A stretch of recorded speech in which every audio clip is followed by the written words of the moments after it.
Hey guys, Sophie Devine here, and I'm chatting to How's That, the cricket podcast. You missed about, I called you up. How's that? Hello, everybody, and welcome back to another episode of How's That, the cricket podcast with me, Lily. And me, Ollie. Where to even start? I'm still trying to get all my thoughts together. I'm still trying to process everything. But oh my goodness, what just happened? The Adelaide Strikers won the Big Bash. We won the Big Bash. I can't quite believe it. I still can't believe what I'm saying.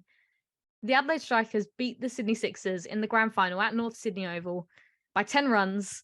An absolutely incredible turnout by the girls. I don't even know where to start. What do you think of the match, Ollie? What did you make of the final? Well, obviously, congratulations go out to the Adelaide Strikers, first of all, and commiserations go to the Sydney Sixers. As a neutral, I feel like I'm more grounded on the facts on the game, because obviously you're caught up in all the striker stuff because you've been waiting 8 years for this. So fair enough. But great season by the Sydney Sixers, first under the Edwards Shrubsole regime, and what a season it was. They were so unlucky to not come away with the title. But then again, Strikers worthy winners. I just want to go back to all the stuff you were saying in Moe about, I don't know if I want the Strikers to make it to the final and lose again. This is what I'm telling you. You've got to be in it to win it. And the Strikers were in it. What did they do? They won the whole thing. And fair play to them. That bowling onslaught at the start of the Sixers batting innings won them the game. And from there, I don't think you're ever going to lose it. Yeah, you were telling me that. I'll admit it. To be fair, you did say you got to be in it to win it. And I'm glad they were in it. Like we said, I think Strikers definitely were underdogs going into it. A lot of the teams were going for the Strikers because Sixers have won it twice already. They were going for their third win. And obviously Strikers haven't won it yet. They've been in 2 finals. They were given a third shot, third time lucky. But yeah, definitely underdogs going into that game with the Sixers' success sitting top of the table majority of the competition. So there was an interesting interview at the start of the game. I'm pretty sure it was Ash Gardner. And the MC was like, what's it like having a week off? And she said, yeah, I think it's going to really help us to our advantage having a week off. We've done lots of training and all that. Whereas the Strikers, I think it's a bit different because they were in game mode. They have had a couple of consistent games throughout the week and they were ready. They were switched on and they were ready to go. So yeah, I'm glad that paid off in their advantage. And what a game it was. It was absolutely incredible. Like those early wickets, like mentioned before, that was the game changer, those early wickets. And I had a chat to Luke, the coach, obviously podcast guest previously after the game. And he said that was our worst fielding ever. But it was the early wickets that won it for us. And I'm like, you know what? You're very right. There was so many dropped catches throughout the game, like so many. They're just so lucky they had those early 4 wickets. Yeah. I mean, there was more drops than the Melbourne weather. That's how many drops there were. There was an absolute ton of them. And let's be honest, right? The Strikers was subpar with the bat. They were subpar in the field, but they were that good with the ball that none of it mattered, and they still took out the title. Fair play obviously goes to Deandra Dottin, who was immense. Outside of that, I don't think anyone really turned up outside of her and Katie Mack, who put together a nice little stand. Laura Wolfart was okay, but outside of that, it was really slim pickings. But with the ball, the Strikers have been good for the majority of the season. Obviously, we had Amanda Jade Wellington and Megan Shute doing Amanda Jade Wellington and Megan Shute things.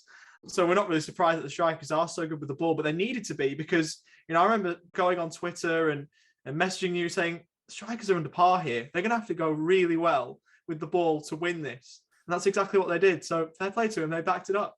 Yeah, something that I've said a couple of times throughout the season is, you can't rely on your bowlers all the time. You can't do it. You've got to set a good score with the bat in order to win the games. But look, the Strikers did rely on their bowlers and it paid off this one time. It did pay off. So they got lucky here. But like you said, really, really good from Deandra Dottin, 52, not out of 37. A missed chance there that I think the big changing point, as well as the early wickets, was the fact that Deandra Dottin supposed to be out twice, but it was a front foot no ball by Perry and a waist height no ball by Kate Peterson. So those were 2 really pivotal moments in that game as well. Giving someone like Deandra Dottin 2 opportunities, it's big, and that is a big game changer. And to go on to make 52 not out is, yeah, she's a good player, and I'm bloody glad she's on our side. But like we said, it just, yeah, really average with the bat, and we were thinking like, oh, we're not going to do this. We're actually not. But yeah, just incredibly proud. And like we said, I've waited 8 years. We've been through highs, lows, 2 final losses. my whole family, well, all of us traveled over except Violet because she had a hairdresser's appointment, but we all went over and it was just absolutely incredible seeing so many Sixers fans walk out disappointed and us just extremely happy with, Maddie Penner's family, Tegan's family. It was incredible. What an experience I'll never forget. And topped off by some cool after celebrations after the game as well. It was nice. Yeah, I was going to say, it was that's only considering the game itself, but your night didn't end when the game did. You went and did some pretty damn cool things in the Strikers Inner Sanctum, which looked incredible. So you could spend hours elaborating, I'm sure, on how good that was. But if I switch to interviewer mode, just talk us through what that was like for you going into the Strikers dressing room, full on euphoria after the Strikers win. Yeah, it was amazing. So after the game, me and my family were standing there chatting to some of the girls, Casey Mack, that we've had multiple conversations to. We chatted to her after the game with the Heat, and we were like, right, we'll see you in Sydney, we'll see you then. And after the game, she came straight over to us and gave us a hug and was, how good's that? Thank you so much for coming. And it was brilliant. So yeah, we're chatting to some of the girls, getting some pictures, got a picture with Tegan because it was her last match. So yeah, Tegan obviously retiring from Big Bash and cricket in general now, which is something we'll mention in a second. But yeah, so getting some pictures, and then Luke, like we mentioned, the coach comes over and goes, do you guys want to come down and celebrate with us in the changing rooms, because you're our biggest supporters and you've been with us since day dot, so it'd be great to have you celebrate with us. And we're like, yes please, that'd be cool. So we went down the little dugout and went into the changing rooms and saw the team song and said some goodbyes to some of the players that will be leaving, and it was incredible. It really topped off the night. That's something that, they didn't have to do. They didn't have to invite us down there. They could have just said, thanks for coming, see you later. But the fact that they wanted us to be in on that experience was incredible. And yeah, it's something that me and my sister will absolutely never, ever forget. And we're super, super thankful and grateful to the Strikers for letting us in on that night and, including us. It was really something special. I mean, you look at it and you go, when Luke Williams is saying your biggest fans, like a lot of people when they say that, they hyperbolize and they over dramatize. I honestly reckon you've got a fair case given how much traveling you've done over the years. Like I've been able to see firsthand since coming on the podcast how crazy you are for the Adelaide Strikers and how besotted you are for them as a club. So for you to be able to go in and experience that made me pretty happy, and to see the Strikers win, at least for your sake, it meant that you wouldn't be coming into this episode all grumpy, which is always good to see that you're up and about. I reckon there's a fair bit of credit in the bank as well. I think you're you've got a fair bit to be buzzing about over the next couple of weeks. So yeah, full credit to the Strikers. Let's be honest, full credit. Yeah, it was absolutely insane, and I still haven't fully processed the fact that we got to hold the trophy. We got some pictures. Florrie, my sister, took her B-reel. Well, Wello took her B-reel for her, and with the trophy. And yeah, it was really, really nice. It was really nice, and something, like I said, we'll never forget. But we didn't talk about the Brisbane Heat game with the Strikers, did we? I think that obviously it was a big win. It was a big win, but it's sort of everyone's forgotten about it now. As good a win as that was, like it was a big moment for the Strikers season. Obviously, that goes without being said, really, because if the Strikers had lost that, they'd have been out and you wouldn't have had all these experiences with all the Strikers players. But it was a crazy week for the Strikers as a whole, not only winning the final, but obviously winning the game to get them there as well against Brisbane, who, they had a wonderful season. We were speaking to Georgia and Moe, so we're saying, are we back for this game? And we sort of thought, well, will that be the thing that takes Brisbane over the line? And it wasn't enough for them. You were obviously buzzing, and the rest is history, as they say, from there. Yeah, well, it was a bit bittersweet because obviously great win for the Strikers, put them through to the final, but Georgia Redmayne's out again, which was heartbreaking. Like, she was celebrating a wicket and did her Achilles, which now puts her out for WNCL as well. And it was actually heartbreaking to see her really upset, and the Brisbane Heat's chance really shot down after that. So really, really, really gutted to see that happen to Georgia Redmayne, a brilliant cricketer who I think was definitely in the pipelines for Australian selection. And for her, she said the silver lining of not being selected for that India tour was the fact that she could play WNCL. And now that that's not happening either, it's really, really disappointing. So where to now from here for her, I'm not sure, but so gutting, and I feel so awful for her. Well, the thing is, right, this is, for Georgia Redmayne, for those who don't know, Georgia Redmayne was the first interview that we did together. And ever since that point, she's been one of, if not our biggest supporters as a podcast, and she's said glowing things about us every time we see her in person. She's always batting our corner and saying so many amazing things to us. And, it feels like a really good connection that we've made. She's an incredible person on and off the podcast. She's been amazing. So we wish Georgia all the best. She'll come back stronger from this. I think we both agree on that. And I reckon we set a little bit of a task to our listeners. Get the hashtag Redmayne for Australia trending again. Let's pick it back up so that when she returns, hopefully that Australian selection comes. So yeah, get it trending, get back on Twitter, hashtag Redmayne for Australia. Let's get it back up and going again. Yeah, and like we said, hopefully next year, that next year will be a year. I have a feeling, like you said, she's going to come back better and stronger, and she's going to be prepped for a brilliant summer next year. But yeah, like we said, all the best to Georgia, and we're sending our love. Like we said, she's made a huge impact on the podcast. So yeah, all our best wishes there. And then to mention the retirements. After the final, Tegan McFarlane and Nicole Bolton are both retiring from the WBBL. I don't think that means they're playing any more professional cricket. Tegan's already retired from WNCL, so is Nicole. So it was an interesting time because obviously it being a Sixers home game, the final, it was all about Nicole Bolton retiring, and Tegan really didn't get a mention, which was quite disappointing because she has been a staple of the Adelaide Strikers since the first season. She has been our wicketkeeper since Sarah Taylor left right at the beginning. So she's been within the team since the start and the wicketkeeper since early on. But yeah, an incredible wicketkeeper. And I don't know what's going to happen from here with the Strikers wicketkeeping, but yeah, it's going to be really, really strange not seeing Tegan with the gloves. And yeah, what a brilliant player she is. But Nicole Bolton, on the other hand, has done a bit of team moving. She was with the Scorchers for some time, and now she was with the Sixers for the past 2 years. So she obviously did really well with the bat and the ball for the Sixers. So she's going to be missed on their behalf as well. But a brilliant pair of cricketers who we're going to miss seeing on the field, that's for sure. If you look at the players that have retired this year, you've obviously got those two, and then Rachel Haynes as well, who we won't see. So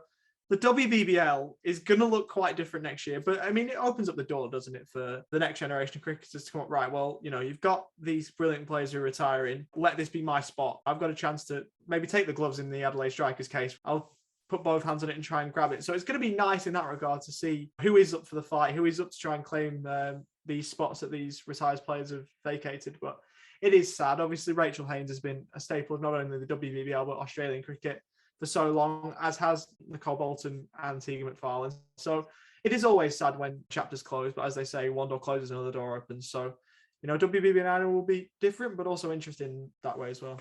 Yeah, exactly. So like I said, next season, we'll see what happens. It's going to be interesting. We'll see who we recruit to take Tegan's spot. But yeah, I think that's it. Is that all we've covered? Do we need I think so. WBBL 08 is done.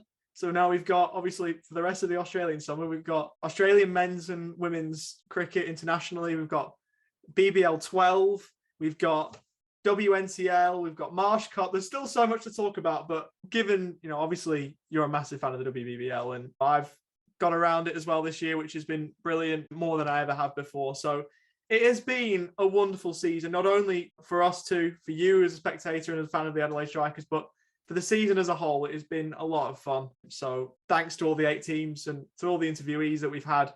It's been wonderful to cover the WBBL, and long may it continue. Bring on WBBL 09, I reckon. Yeah, it's really kickstarted our summer off great, hasn't it? Especially for Strikers fans. Yeah. I know that's really put us in good stead, my family and other Strikers fans for the rest of the summer, and hopefully that can progress onto the men's. But yeah, like we said, super well deserved by the Strikers. Huge congratulations to Luke and Gemma Barsby, podcast guests, and the rest of the Strikers team. It's been an absolute pleasure to watch you this season. Now, should we move on to our interview? We shall. So this week we spoke to Perth Scorchers captain, New Zealand captain, Birmingham Phoenix captain. I think that's it. Sophie Devine.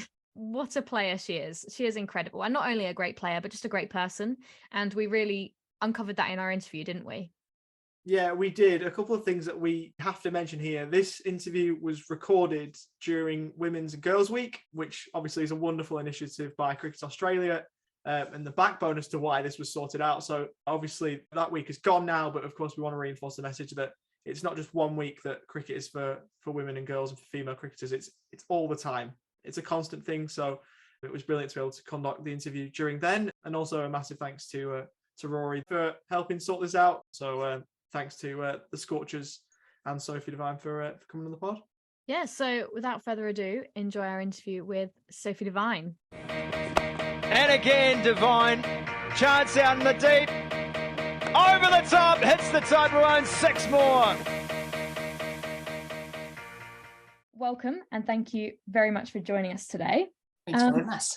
Do you mind just telling us where in the world you are at the moment, what teams you're kind of associated with at this point in time? Yeah, so currently I'm in Perth in Australia, but I'm shortly heading back to New Zealand for the first time in about 5 months. Actually, I've been on the road, so looking forward to getting back home. I've just finished up playing with the Perth Scorchers at the WBBL. I was earlier in the UK playing with the Birmingham Phoenix in the 100, and obviously play for the New Zealand White Ferns, the cricket team there. It's been a bit of a busy summer, hasn't it? That's to say the least, and maybe been a bit of a tricky season for the Scorchers that's just happened. Now, I know it's still quite fresh, and it's a really disappointing end to the season with the rained out game against the Renegades. But do you mind just talking us through that and what happened this season for the Scorchers? Yeah, oh, look, I think you pretty much nailed it on the head. It was pretty disappointing for us not to get through to the top 4. That certainly was our aim at the start of the season, as we wanted to be there at the business end of the tournament. But I think for us, I think the key thing for me was that we just didn't play consistent cricket throughout the season. I think someone said to me that we actually won one and lost one against every team that we played against. And in this competition, you need to be more consistent than that. I think you look at the Sydney Sixers and what they've been able to achieve this year. And for us, we haven't been able to string together performances back to back, which is frustrating because when we're good, we're bloody good. I think, the game against the Renegades at Junction Oval where Moons and Cappy went ballistic, and even the game against the Sixers, I know we lost that one at Junction, but that was a hell of a game of cricket. And I think again that the Sixers game here at Lilac Hill was awesome to see Moons and Chloe chase down a big score. We know that when we're good, we're absolutely absolutely unbeatable. So I think that probably makes it more frustrating to know that when we play our best cricket, we're hard to beat. But we weren't good enough this year, and certainly my own form was disappointing too. So certainly, I guess for me, it's trying to figure out how I can contribute in other ways, and we'll reflect, and the team will go through a bit of a review process to make sure that come next year we're back firing. Obviously, you came into the season as reigning champions off the back of WBBL 7, which was a wonderful season for yourself and for the club as well. Could you just take us back to last year and what last year was like in the grand final, obviously against your former side, and what a moment that was for you? Yeah, it was actually a bit of a funny feeling coming up against the Strikers. Obviously, they've got a very close piece of my heart, having spent so many years there. So to be able to play against them in the final at Optus Stadium with, I think it was 15,000 people came to watch, was pretty incredible. So yeah, it certainly seems like a while ago now, but it was an awesome campaign from us. I think when I compare it to this season, just the consistency we had, and I guess the ability to win games from anywhere was certainly, a real theme for us. And it was just an awesome season where people contributed all over the place. And I think that's what makes, winning this tournament so important, is that you've got to have people performing from all sorts of different places in your squad. So it was an awesome year for us. And something that, I was really proud to be able to lead this group for the first WBBL championship. It's obviously been a pretty successful club with the men. So it was really cool to be able to bring that trophy home last year for the WA cricket.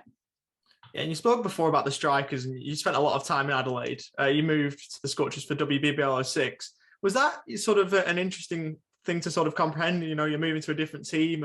Why did you move across? And was it easy to switch mindsets and go, right, I'm a Scorchers player now?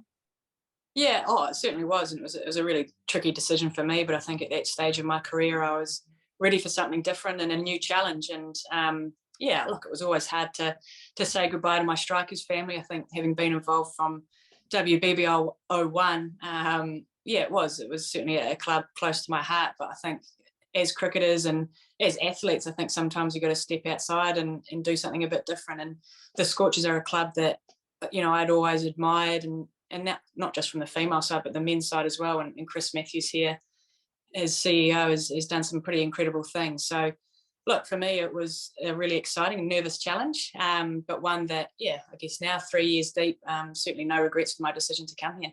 No, brilliant. And look, I must say, I'm from South Australia, so Strikers fan since day one. So I don't know if I'm entirely over it. I'm still a little bit like watching you beat us by super overs and stuff. I'm like, okay, Cool. I'll act like that's not bothered me. I'll take that.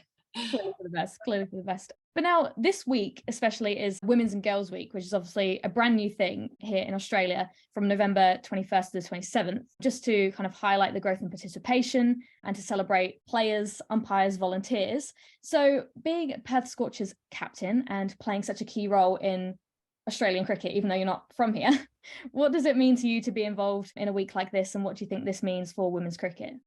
Oh, I just think it's an awesome initiative from Cricket Australia, just to highlight, I guess, not only the women's game, but everyone involved in it. I think, like you say, the volunteers are the absolute bread and butter of cricket, no matter what level, no matter what gender, no matter where you are in the world. I think it's so important that we have those volunteers, because the work they do often goes unnoticed, but it certainly helps lay the foundation for everything that we can do, I guess, at the top end. So I think it's cool to recognise that, but also the growth of the women's game. And I feel certainly really privileged to have been involved, well, I sort of say from the get-go, with certainly WBBL 1, and just seeing the growth of this competition, of the opportunities that are available now for female cricketers. It's pretty incredible. I think back to WBBL 1, we were playing 2 games in a day, which, you'd say that now, and the young kids playing would probably laugh at you. But to think how much growth there's been, in the tournament, the structure, but also the professionalism of the game has been just incredible. And it's awesome to see this week, I guess, a chance to celebrate those growths.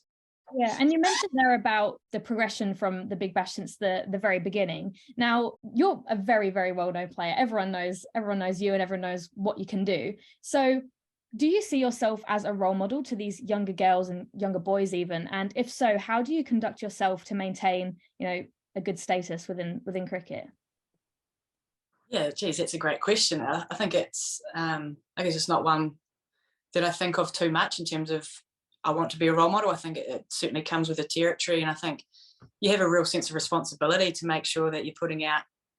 It's a funny one, I say put out, but it's just who you are as a person. I think that's something that hopefully people have seen from me, is that I'm pretty genuine and authentic, and how you see me on the cricket field is what I'm like off the field as well. So I think all cricketers and all athletes have a real role to play in terms of growing this game and who they are as people. And I think that's the awesome thing about women's sport and women's cricket in particular, is there's so many unbelievable stories and characters within this game that we need to celebrate them, that we need to get them out in the limelight, because what they're able to achieve and what we've done is pretty cool. So for me, it's just about highlighting, I guess, how lucky I've been in my career and my journey with women's cricket. And I think, that responsibility to try and get everyone to play cricket. That's the ultimate goal is to get people into playing cricket, whether it's watching or playing or it's backyard cricket, or, to be fair, it's just getting active. I think for me is a really a big motivator. So I think that's always sort of sits in the back of my mind. Yeah, absolutely. And you talk about being a fun character on and off field, which you can definitely tell it translates very quickly between, on field and off field stuff. But you set up the challenges in the WBBL that have been going on right from the start. And this year you've got the wicket celebration after your headbands and sinks and the basketball and things like that. What drives you to continue doing these challenges this season, and what's been your favourite wicket celebration personally? It certainly wasn't something that I really planned on being as big as it has been the last couple of years, but it certainly is something that's really motivated me to, I guess, just highlight different charities and raise awareness to some pretty incredible causes. So I feel really fortunate that other people have got involved. I mean, I sort of had this crazy idea a couple of years ago with the headband challenge, and certainly didn't think it would take off the way it did. So to think where it got to, and even this year with the wicket celebration, I think it's been cool. And that, again, just highlights the women's cricket, I guess, community and the environment, that people are willing to, have a bit of a laugh at themselves sometimes, but are also, willing to put themselves out there. So for me, it's been so cool to raise a bit of awareness and things like that. I think favourite one, it's tough. I mean, I feel like our limbo attempt was, I would have liked more of the team to maybe roll under Chloe a little bit more, but, I think about Brisbane Heat did pretty well with their old temp and bowling attempt, and obviously the strikers. I think it was, I don't really know what it was with Gemma Barsby. It sort of looked a little bit like Titanic, but it's hard to really know. But again, just people getting involved and having a smile on their face is, I guess, what it's all about.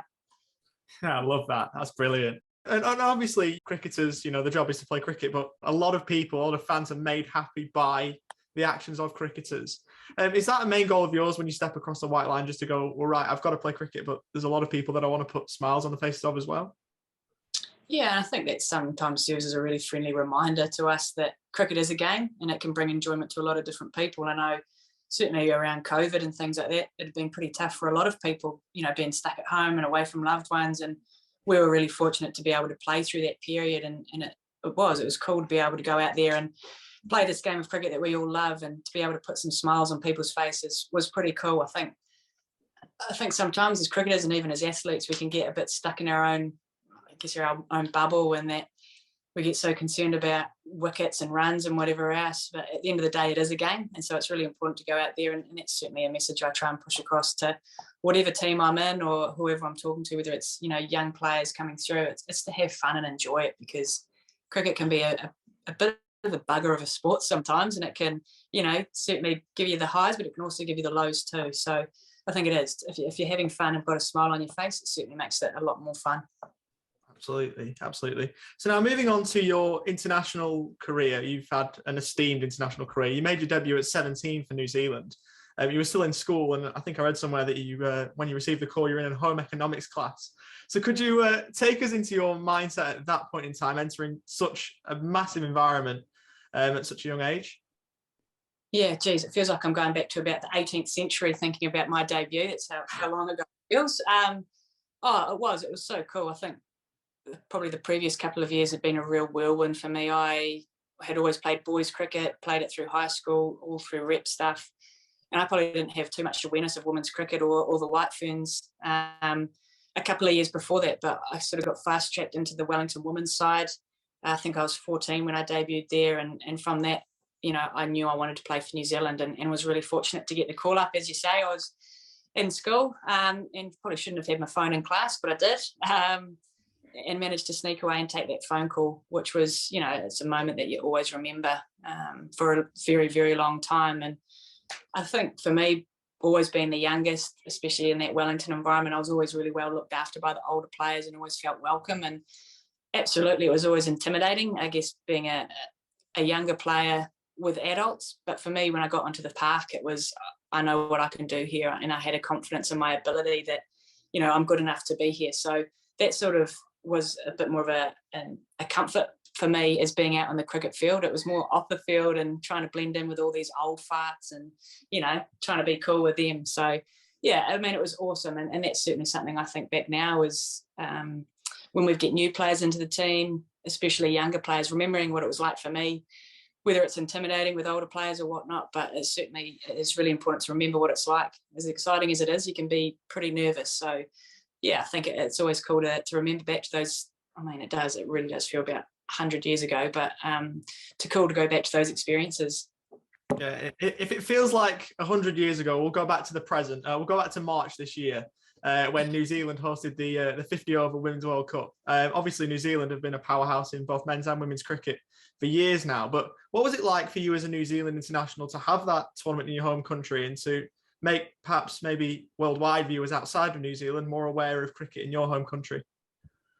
Yeah, I think as soon as we learned that we were going to have a World Cup at home, it certainly created a real buzz amongst, I guess, certainly our players and the women's cricket and cricket community back in New Zealand. And obviously the history that was there with the 2000 winning World Cup team as well. It was certainly, a real high level of excitement for everyone involved. And the awesome thing, there's just been the Rugby World Cup has finished up in New Zealand, and there's obviously the Women's Football World Cup happening next year as well in Australia and New Zealand. And it was a really unique time to have 3 World Cups, Women's World Cups in the space of 18 months is pretty crazy. And for us to lead that off, it was a real opportunity for us to, I guess, grab the attention of the world and the support that we had. I think the organisers did such a great job. I remember, being in touch with them, and it seemed like every week it was, there's no crowds. Yep, we're going to be able to get 10% of the crowds in. And, the work that they did to make sure that, we got as many people in through the gates as possible was so cool. And look, I know the results didn't go our way in terms of making it through to semis, but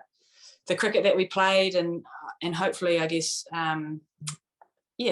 we hopefully did inspire, I guess, a new crop of players to the women's game and into the women's sport. So it was a really special occasion. And like I say, disappointing that we didn't go further, but I'm so proud of just everyone involved in New Zealand cricket, not just the White Ferns, but everyone involved in New Zealand cricket to get that tournament up off the ground and to have the success. I think about the final, and for me that probably sums it up, even though there wasn't a New Zealand team in the final, to have a full Hagley Oval, one of the best games of 50 over cricket I think I've ever seen in my life, in terms of Alyssa Healy going absolutely bonkers and Nat Siver doing her best to try and chase it down. I think that probably summed it up for me as where women's cricket had got to through that tournament.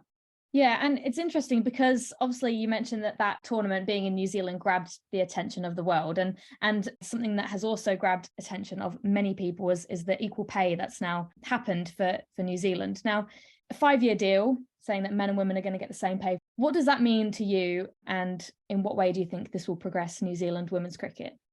Oh, I think firstly I'm extremely proud that New Zealand was the first country to offer equal payments in terms of match fees, which is a huge step forward. And I think the really important thing to remember is it's a huge step forward, but it's part of a bigger journey as well, that this certainly isn't the end point. And I think that's the great thing about New Zealand cricket is we know that they're serious about investment into the women's game. I think everyone knows how big women's sport can be, and I guess the journey it's been on the last 5-10 years has been phenomenal. So to have that level of support from New Zealand cricket is really important, but it's more than just money. It's the resources, it's the pathways, it's the structures that goes in behind that, and it's the support to the players.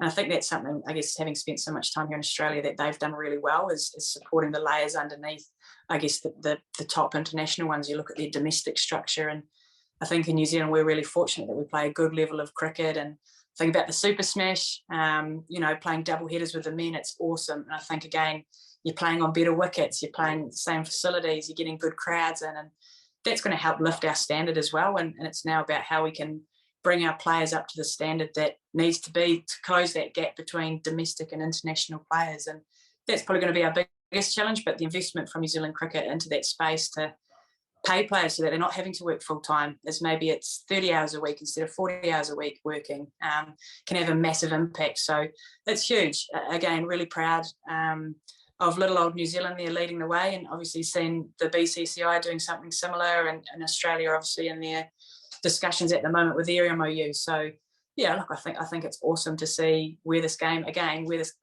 come from.